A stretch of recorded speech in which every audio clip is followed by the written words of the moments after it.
All right. Well, hello, and welcome everyone to our BG5 Live. Today is September 8th, 2020. This is episode number 69. And today what we're going to do is we're going to take a look at two traits. So we're going to be taking a look at trait 64. We're also going to be taking a look at trait 47 as well. So what we're going to be exploring is enjoying mental confusion of the experiential process or not. And just so you know, you may notice my eye, you may notice this. I got into a little bit of a bike wreck this weekend. So I'm going through the mental confusion and this whole experimental process. So yeah, I'm how it all works, we'll discuss that today. So before we get started, let's say hello to our panel. Let's start with Natalie. Hey, Natalie. Hey, hello, welcome everybody. It's going to be a fun one. We have another special guest today, Anna. So, and Anna is an experienced experiential processor. Yeah, you're right. Yeah, perfect. Well, and again, welcome, Anna. I'd love to hear you say hello to everyone. Welcome. It's great to have you as our guest. Thank you. I'm glad to be here. I'm thrilled. And I had my own confusion because I was invited in last minute. My computer was a mess. It was doing some new programming. I was like, oh no, I'm not going to be able to make it. But it all worked out. You know, I finally calmed down and perfect. So that's the day we're in. Exactly. Beautiful. Well, welcome, Anna. And let's go to Chris. Hey, Chris. Hello. It's nice to be back this week. Hi, everyone. Nice to have you back. Welcome. And Rob. Hey, everybody. Short and sweet. Love it. Yep. And Leanne. Thanks for requesting again. It's awesome. Great to have you here. And I'm probably going to have some of them do most of the talking. I'll go through the main slides just because I'm still recovering just a bit. So let's take a look at and jump right in and take a look at our journey through through duality, right? So we're taking a look at, at this time, it's about bonding and connecting with others. So it really is about that connection. Last week, we took a look at deliverance. So we took a look at the 40, which is the love of work, delivering what's promised. So what we're going to take a look at today is first moving to abstraction, which is in the 64. This is confusion as a source of inspiration. So that's what we're looking at today. We're also going to be taking a look at what's coming this week, right? Because we're at the end of this confusion, and on the other side of confusion is that aha moment where everything makes sense. So really moving from that confusion into that realization. And just as a reminder, next week, we will then move into friction, which is in the 6. This is the creative potential and the source wave. And then we'll take a look at the 46 to wrap up September. And actually, I think September actually ends with the 18 as well. So just a little bit about what's kind of going on today. I don't know, Leanne, if you wouldn't mind sharing just kind of a little weather report of what's been going on and what to be aware of this week and today. Sure. So when I take a look at the transits for today, what I love the most is that we see the third trait in our values, and the 3.2 that it's sitting in right now. This is really about immaturity, and that immaturity is how do we help the male species, as Rob would say, refine themselves. And we have the 18 as well, trying to correct some patterns there in our communication. So what is the awareness that we need to bring and the mutative energy that's going to be brought around that entire piece of helping our males along the way of awakening and awareness? So what is the dominion that we have over our males? And what is the dominion that each one of us has over our own self to really take responsibility for our own awareness, our own awakening, and our own mutative process. So that's what I see in today. Yeah, beautifully said. Did we lose Rob? Yeah, exactly. And we lost our mail. We lost our mail. We have to refine him, do we? He's like, I'm out. Bye. Beautiful. Anything else, Chris or Anna or Natalie, that you would like to add, or anything that you see before we jump into taking a look at abstraction and realization? No? All right. Let's continue on. Let's take a look at this abstraction. This is, and in a sense, what we have been in this past week. So it's confusion before completion. Oftentimes it's, people wonder, what does abstraction mean, right? So, it's also connected to that confusion. And your mind is filled with a string of disconnected memories and images from your experiences that need filtering and sorting before you can see or make sense of what really happened. So I feel like I'm right in the middle of that right now, right? This is about the experiential process. This is about, it's not facts and logic, right? It is about this experiential process, learning through experience. So in order to enjoy your mental state of confusion and not be overwhelmed by it, let your past experiences simply stream through your mind until the message becomes clear. And it takes great inner strength to let your confusion resolve it in its own time and in its own way. And trying to figure out with a specific methodology may increase the confusion and trigger anxiety, right? So this is really about allowing that confusion to be there. I have this actually 4 times in my design. So I'm very familiar with this 64. And so, like I said, I'm just giggling that this whole thing happened. And, one of the things is that things happen, and it's, I'm a 132. So it's all about this trial and error process. So I was definitely going through this trial and error process today. And it's this ability to kind of allow things to unfold. Oh, if you can go back, Natalie. It's really about allowing things to unfold, because it can get, I've been definitely feeling it the last couple of days with like the confusion of what happened and trying to figure out and looking back at the past experiences, making myself wrong, all of that stuff. And it's really kind of allowing it to be. And it's been a very interesting process for me, because yesterday, basically I spent the whole day, just resting and in bed and meditating on healing. And, it was a really, normally I'm go, and I'm doing stuff all the time. And so just to have that time for myself to just kind of relax and let things happen and start to allow the healing to happen, and not to make myself wrong or beat myself up or get depressed or all of this stuff. And it's like, actually kind of having fun with it. Like it's a whole experience, all the different experiences of, okay, what do you do if you can, one wrist is, using my hands, trying to open up bottles, different things like that. So it's kind of, my left arm is starting to get stronger.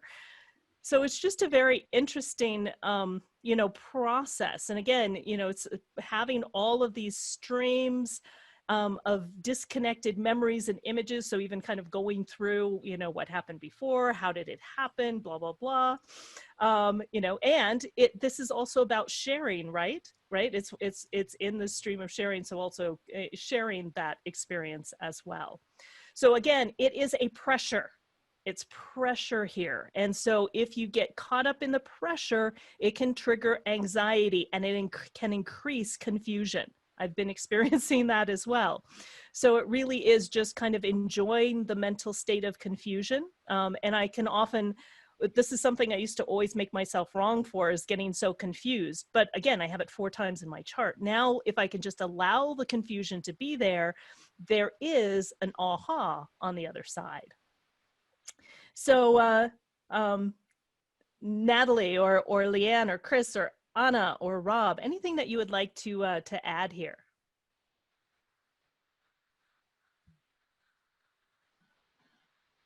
Well, I don't have this one, so I don't, yeah. I have the other side, but I don't have this one, so yeah.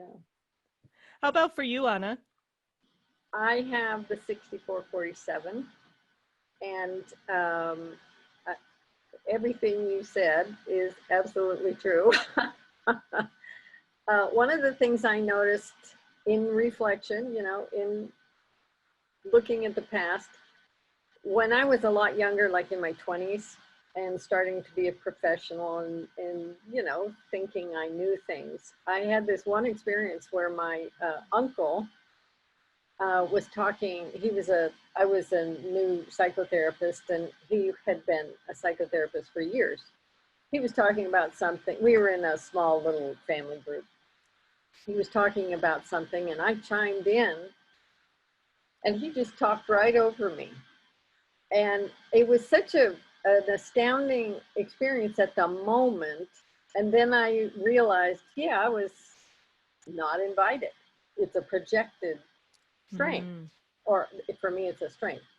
And that was such a shocking moment to realize what, in retrospect, what being invited really means. He hadn't indicated anything that he wanted me to say something. I just blurted it out, and it was not received. And I think what happens with a lot of people trying to share is they're not invited, so they start talking, then they go through the rejection process, the paranoia process, the anxiety of talking or not talking or who to talk to, and you start exacerbating the confusion of why am I here? What am I doing? Nobody wants to listen, or whatever it is. But over, you know, once I understood design, I realized, oh, it's a combination of, now I have enough life experience that I can, you know, assess when to say something, number one, and that what I have to say is more valuable now than it was back then. But the process is, if you speak before you're invited, it creates more confusion too.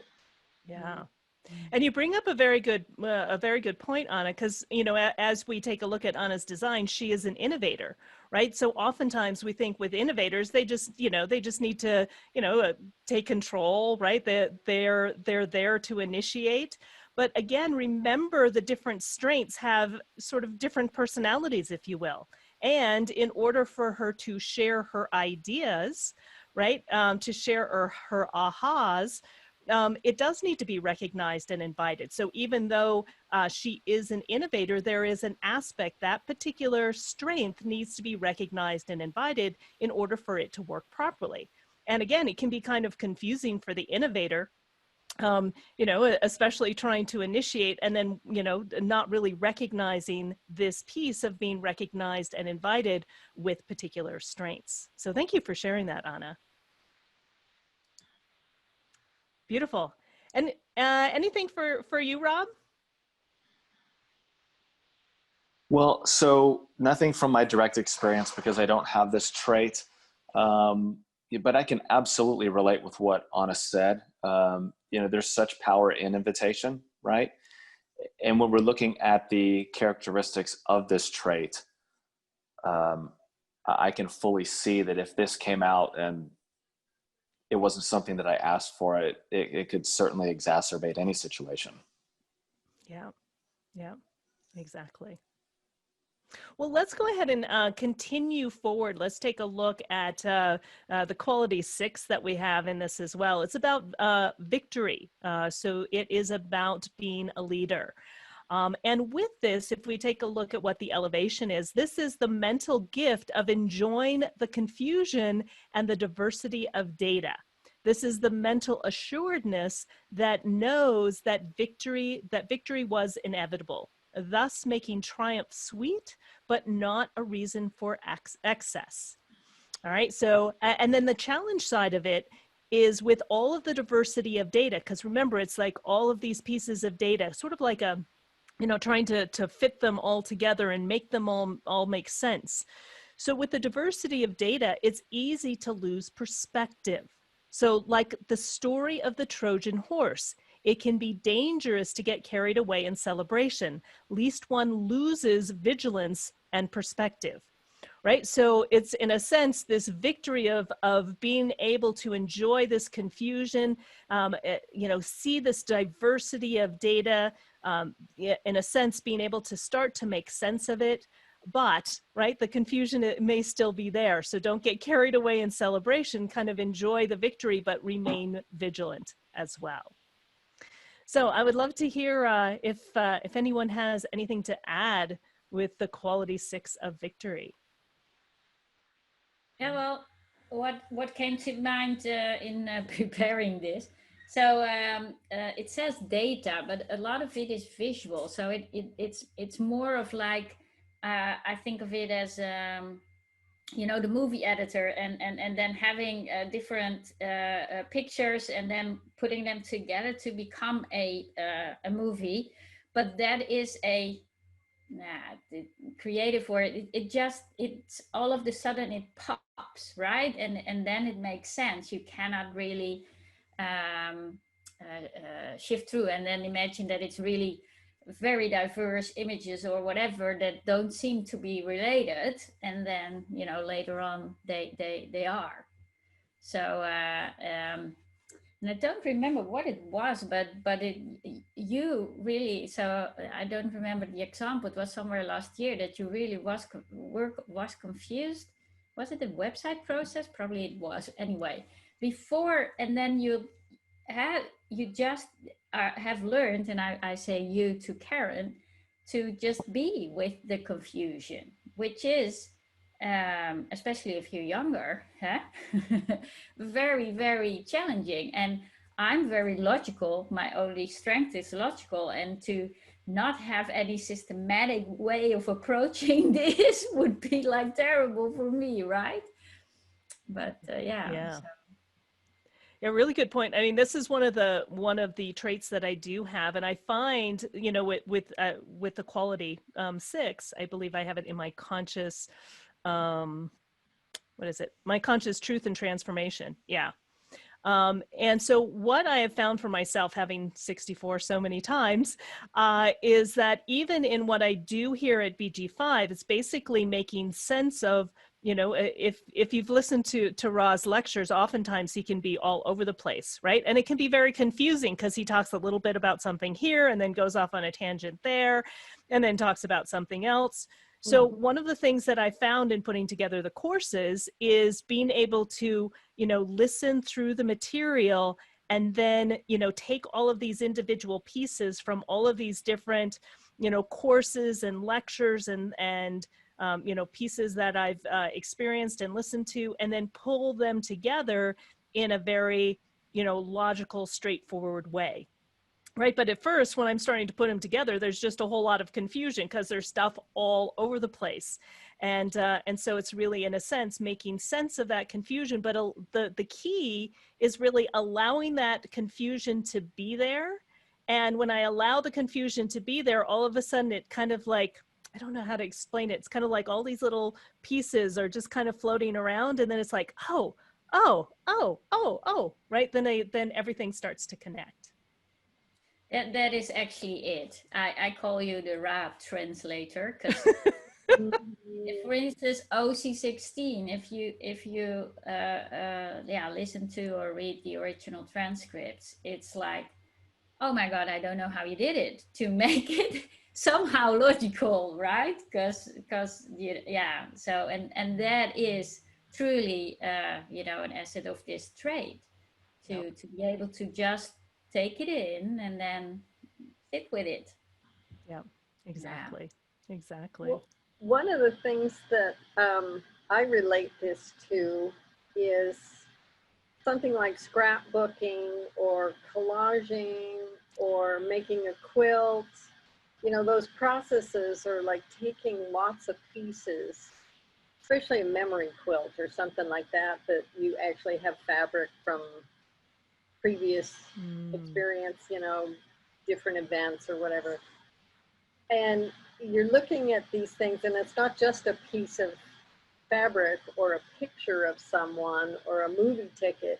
It's an event. It's something you lived with. So there's energy there. It's not just a flat visual. You know, if you're looking at somebody else's pictures, it's flat. But when you're looking at your own, there's a whole lot of dimension there. So, you know, I've done this a number of different times. You know, you lay out all the stuff, just like you were talking about with Karen. You lay out the pieces and you go, oh God, you know, how's this gonna fit together? But sometimes I just walk away and sort of leave it there and then come back, and then it looks like something, and then I leave it again, and then it makes more sense, and sort of keep going back and forth until it sort of forms itself, the aha of the 47. Yeah. Yeah, beautiful example, Anna. Really great visual with that as well. I love that. And the word that Ra uses for this is sequencing. The word that he uses is sequencing, right? We're collapsing the quantum by observing it. So when we observe it, the sequence can create itself and we can come to the realization. Yep. Yeah. Yeah. Beautifully shared, Leanne. Thank you for that. So on the other side, so it's very interesting where we have, oftentimes, just where those traits happen to fall. It's interesting that we're in confusion, right? And then we move into the 47, right? Which is about realization. So it's about making sense of things, just like what Anna was talking about.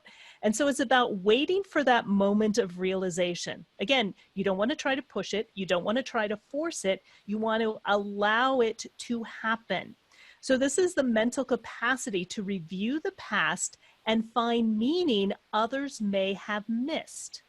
It's also the oppression in trying to make sense of your own life, right? The mind is not to make decisions for yourself. The mind, is there to be an authority for others, an outer authority. So it doesn't work too well, and oppression can be there if you're trying to make sense of your own life.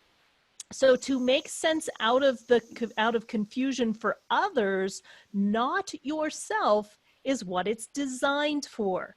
So once again, when we take a look at the entire mental system, this is not where we're designed to make our decisions. You do not want to make decisions out of confusion or out of realization. This is here, again, to support others, to be an outer authority for others. So it's a restrictive and adherent state as a result of internal weakness or external strength, or both. And to avoid pressure and mental anxiety by simply enjoying the array of possibilities that move through your mind until one stands out. And, Natalie was talking about earlier, like the film editor, right? That you have all of these different pieces of film. And, if you've ever seen how they film a film, they never do it in sequential order, right? They may, they have all of these pieces that they eventually put together. And so once again, as you can see, the main theme here is to realize that this is pressurized, right? Because you have the pressure from the 64 on the other side, which pressurizes the 47, pressurizing this, wanting to make sense of things. So again, it's allowing that array of possibilities to move through your mind until one stands out. Right. And then the puzzle starts fitting together. I often think, like in the detective shows where they have, all the pictures on the wall and they have the strings that attach, right, all of the different connections. That's often what I think about here as well. I'd love to hear Chris, because Chris, there was like your face already talked. I call this the drool bucket trait, because if I try to use this for myself and figure out for myself, I'm like, just put me in a straitjacket, put a little drool bucket, and put me in a padded room, because I will go totally bonkers. But to use it for other people, it's awesome. I love it. It's so much fun. And it really is. It's like I can see all of them, all the things, all the information, and just look, and stuff literally jumps off the page at me, and it's like goes together like this, pop, pop, pop, pop, pop, pop, and it's fine. But if I try to apply it to myself or my life or my work or any of that, bad news. It's really bad news. So when I learned that, I now what I do is I write it all down and I stick it, you know, I put it there, and then I call someone. I say, ask me yes, no questions about this, or help me to put this together, because I'm not going to do it for myself. It's not even worth going in there right now. So yeah. A really great example, Chris. Yep. Yeah. But even like we were doing foundation, so today with our foundation class, we did a bonus Q&A session, and we just had, it was just bring your questions, bring your charts, bring whatever. And it was super fun. And I love that, because people have a question and I can just look at it and go, well, it's this, and it all comes together. And I never know what that it just pops, and then I describe what I'm seeing, and it's a whole new sequence that comes out, and I don't know what that's going to be until it's coming out. So it's super fun to, you know, start to take those little pins and draw different strings to them, and see what the pattern emerges. And it happens like that for me, and Yeah. it's really fun. And you're brilliant at it, Chris. You really are. Thank you. Yeah, But that's because I got out of the way and I stopped. I use it for like the way it's supposed to be used. And that is because I judged myself for years of, why can't I figure this out? I should figure this out. I can do it for everybody else. Why not me? And that's why I'm like, that's why we hire each other, you know? Oh, sorry. Exactly. Really beautifully said. And again, you know, the key in using this particular trait, right, as you know, Anna was talking about earlier as well, it needs to be recognized and invited as well, right? That's the entire strength. And, you know, and it's something that you need to share with others. So again, it's not about you trying to figure it out. And when you have a trait, right, there's two ways that it can work. It can work to empower you. It can also work to disempower you if you're not using it correctly. So remember, this is to make sense out of confusion for others, not yourself. And like I said, Chris is really brilliant at that. But as Chris said, the reason why she's so brilliant at it is because she's, in a sense, gotten out of her own way and learned to use that trait correctly. Beautiful. Yeah. Beautiful. I'd like to mention something. Yeah, please. To me, this is important because you can go round and round and round in your head. We're talking about the decision-making strategy and the busyness of the mind. And this whole strength, both of these traits, need the other. And if you're isolated by yourself, in doubt, confusion, all that stuff, it's really easy to get paranoid or anxious or self-defeating and oppressive internally, and drive all this pressure internally. And then we get possibly even psychotic states. What, you know, it might start as a mood or a depression or this or that, but the pressure in this strength, both of these traits, can really drive you nuts. And if you don't have that other, it can even be your dog, you know, I mean, but you need that other to make this useful, to relieve that pressure. And a lot of times people will force a decision to relieve that pressure, but it's not necessarily correct. So the process of understanding that this whole activity, it's an activity of your mind, but it's for another person, because technically you can't act on the information because there's no motor there. You can't do something about it, but you can share it. So there's a little bit of a trap if you don't understand how this works. You can really wear yourself down. You don't have to act on these different thoughts or projects or inspirations, but it is an act of relief to share it. Yeah, exactly. Beautifully said, Anna. Very nice. Anything for you, Leanne?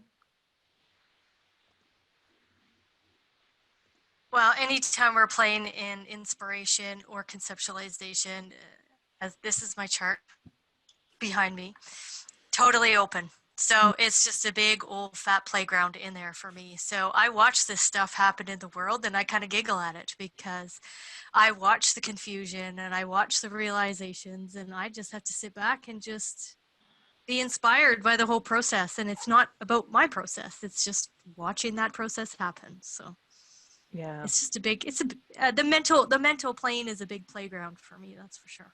Yeah. I love that you shared that, you know, because I think this is a really a very important thing to realize, especially for those of you who may not have any definition like Leanne, you know, in either of the mental systems, right, with inspiration or conceptualization, right? So you can see that both are completely open, right? So that's what she was talking about, and it really being sort of a playground. So in a sense, she has an access, if you will, to all of the traits, but at the same time, it can, you know, it can be her biggest shadows as well.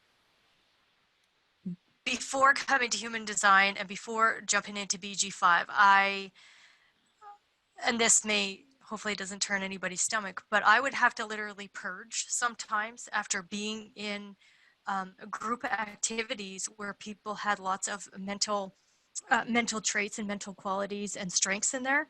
I would have to actually purge my body after that experience. So now I can actually recognize, this is their stuff, this isn't my stuff, and I can just watch them walk through it and not have to get attached to any of it. Yeah. Yeah. Yeah. Yeah. So I think that, like I said, what Leanne said is really important. If you recognize in your own design that you don't have, you know, you don't have that defined in your design. Yeah. Thank you for sharing that, Leanne. And anything for you, Rob? So first of all, I'm enjoying all of the shares because it's given me an opportunity to learn from experience more about, you know, the trait that we're sitting in right now, and then the opposing one of this 47. So thank you for that. And, you know, I'm similar to Leanne in that my inspiration function, it's the definition that I do have there is right in the middle. It's the 61. So, however, I'm not as, how do I put this? I'm still learning how to just kind of watch and not get sucked into it. Right. So, Yeah. Thank you for that, Rob.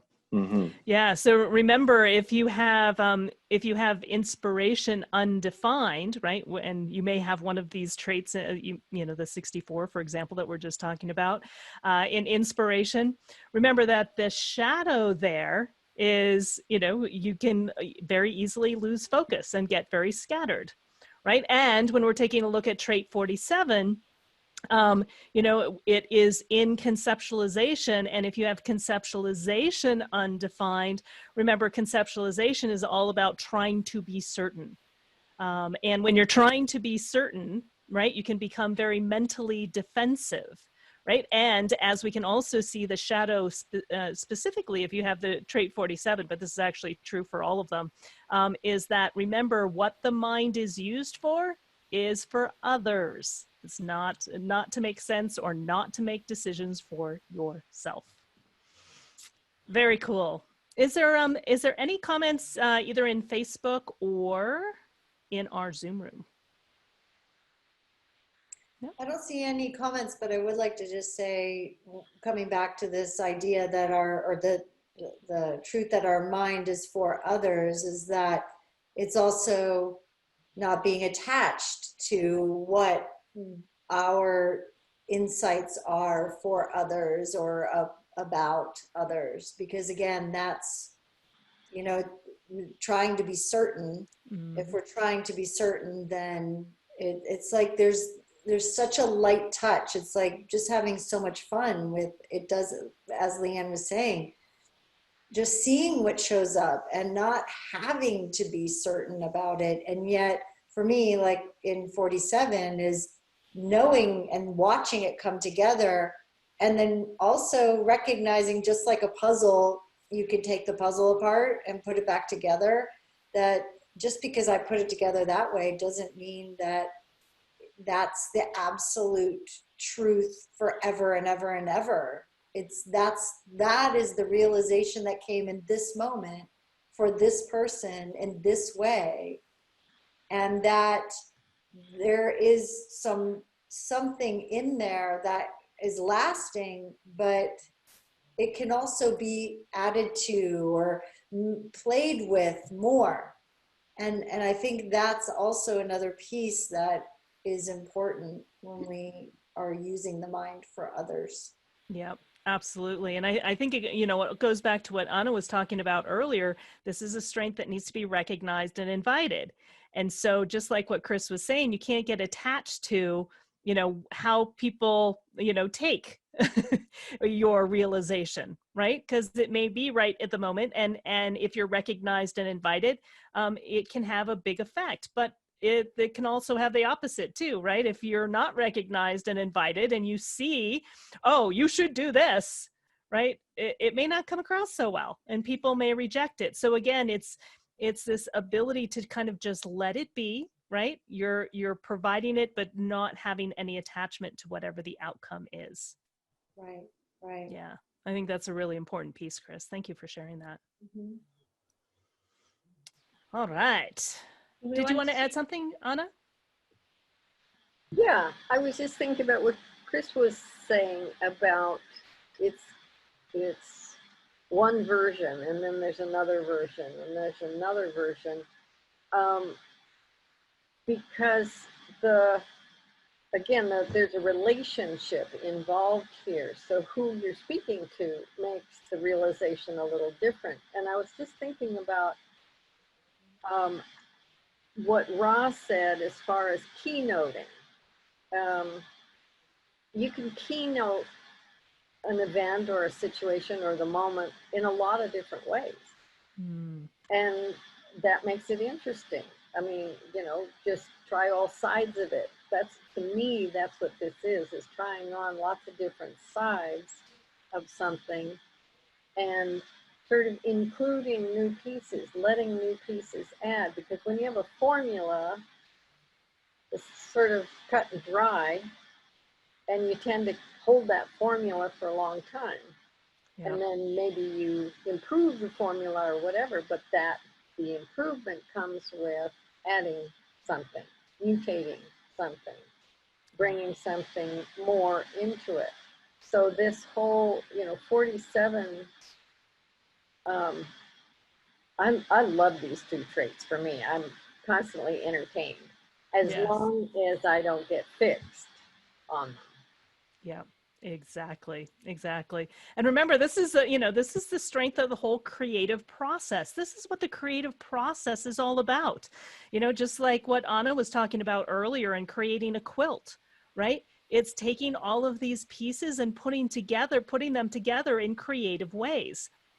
but it's very creative. So going back to what Chris talked about, right? You can rearrange these different pieces, you know, in different ways and may be able to see things in slightly different ways. Awesome. Very cool. Do you want to go to the, yeah. So the celebrity is Patsy Cline. She was a country western singer, and she has trait 64 quality 6 as her core essence. So her life work theme is dominion. So your interpretation of the past can be impactful, using information to assume positions of power or authority. So again, she was a country western singer who helped pave the way for other female singers to become an integral part of the formerly male-dominated country music industry. She died in 1963 at the age of 30 in a plane crash.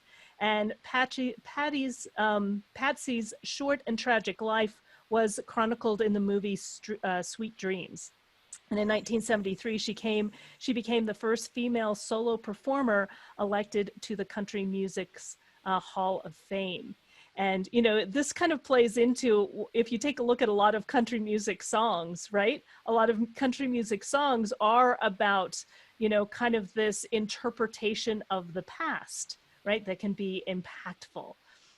So I think it's a great illustration of that. Anything that any of you would like to add? And with that, using the information to assume position of power or authority, I really was fascinated by that she actually became, you know, the first female country western singer, and then was recognized for it post. How do you say that? After her lifetime, right? So, right. Yeah, even like in the future for the past, she still was dominating, right, ruling. and having dominion, you know, over the country western, the female country western music, and really breaking into that and being recognized for that, and paving the way for other female country western singers. And her music's really timeless. I mean, I love Patsy Cline. She's awesome. And that, there's a timeless quality to her style and her voice, and that's really, really cool as well. Exactly. Yeah.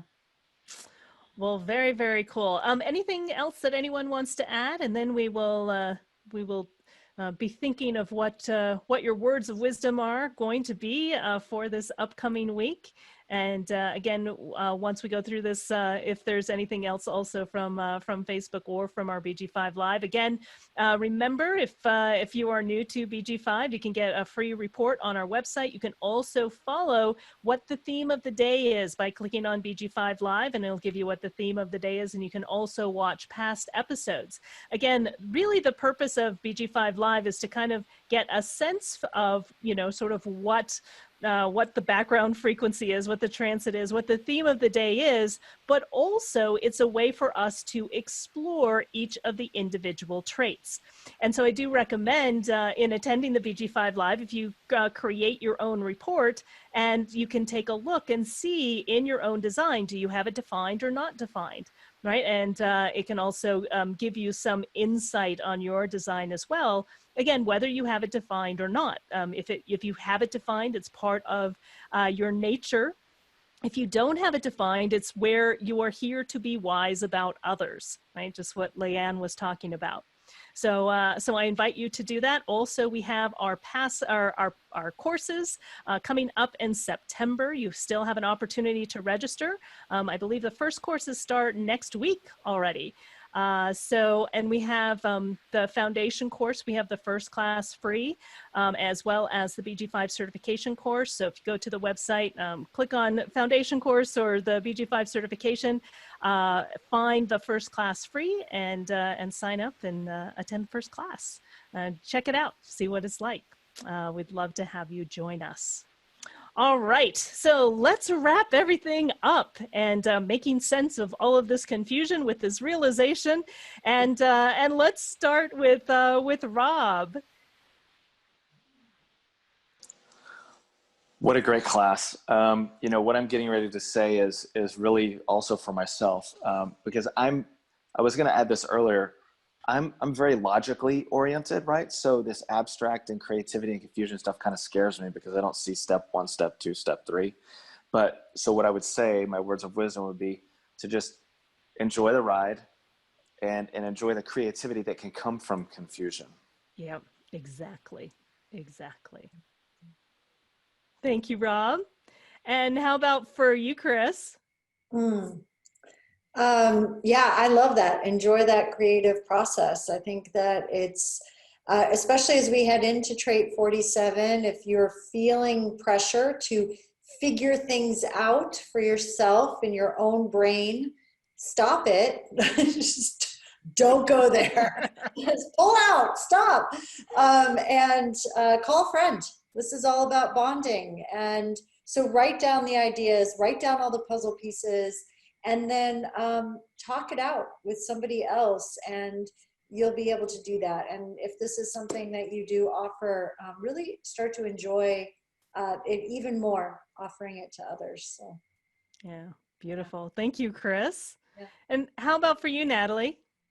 Yeah, I had my former manager, and she's actually retired right now, and we're still very close. She's a good friend of mine. But she usually, if I was like, I cannot make sense of it, right, or whatever, she said, sometimes you just some things you just need to just leave there, and you know, whatever, and they will resolve by itself, or something will pop up or whatever. And that was so, you know, frustrating for me, my logical mind wanting to go to the process and experience, and yeah, like Rob said, step by step. So yeah, so if you have that, and if you feel the pressure this week to get to realization, just wait, and you know, enjoy the confusion as far, yeah, or not, but as far as you can. But it is just the process, and you know, and yeah, I really love to hear you talk about it, Karen, how you enjoy just taking it in and sitting it through, and then all of a sudden, pop, pop, pop, pop. Yeah, exactly. Thank you, Natalie. Beautiful. And how about you, Anna? And again, thank you for joining us. You're welcome. I'm delighted. I think of this now that I'm older. I didn't think of it this way when I was younger, but I think of it as like a tomato ripening on a vine, or you know, apple on a tree, or something organic like that, where if you pick it too soon, you can ship it out, but it's not going to have its full flavor. If you just kind of watch it, check it, really let the intelligence of other things besides your mind or your ego, you let the world do its part, then that tomato is going to fall right in your hand when it's right. And that's the aha part to me of what we're talking about. I love that analogy. Really beautiful. Thank you, Anna. And Leanne. Yeah, that's beautiful, Anna. Yeah, this is a part of the emotional intelligence side of the body graph. So that time, that ripening, that emotional intelligence that feeds right into that creative process. So, so important. So I love that you always bring gardening in, because I love to garden as well. So that's, I love that. I love that. So yeah, and really when we look at that emotional intelligence, don't let any kind of shame of whatever the experience is hold back that creative process from you. You know, Karen could have dropped into shame and canceled today or stayed away, but instead she saw the giggle in it, that like, what the heck just happened? Like, I ride a bike all the time, you know, but she could have been shameful and stayed away. Of course, this is a very simple example, but she didn't. She walked out and she's like, hey, this is what happened.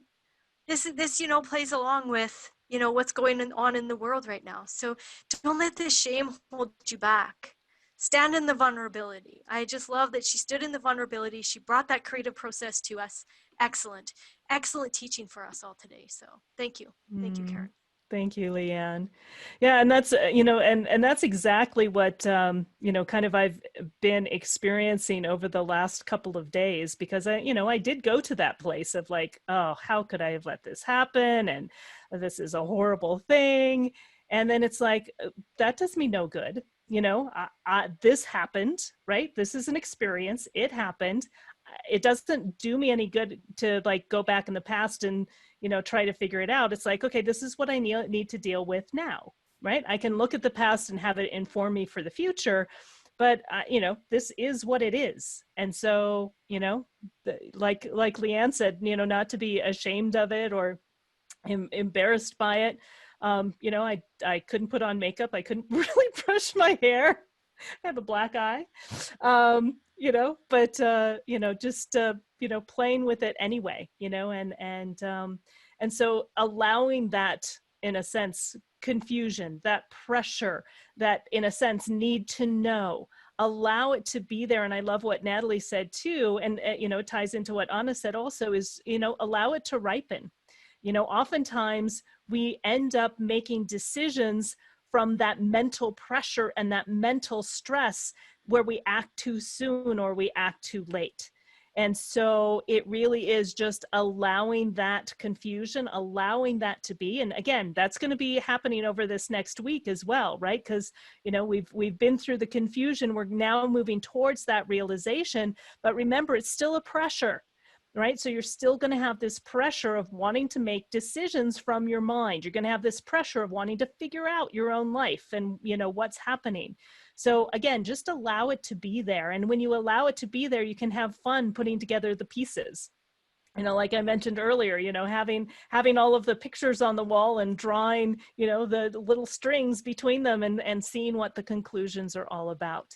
So have fun with that mental pressure, those realizations. Take a look at where are you trying to figure it out for yourself, you know, and where is it invited and recognized for you to help others move through their own confusion.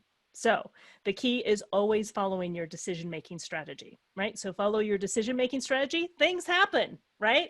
But it's not what happens, it's what do you learn from what happens, right? And that's what the whole experiential process is all about, right? It's the whole experience of it that, you know, leads to deeper creativity. You may not understand why it happened at the moment. It may be a pain that it happened in that moment, you know, but there's something to learn from it. And if you can learn from it, allow it to be, right, the truth behind it eventually reveals itself.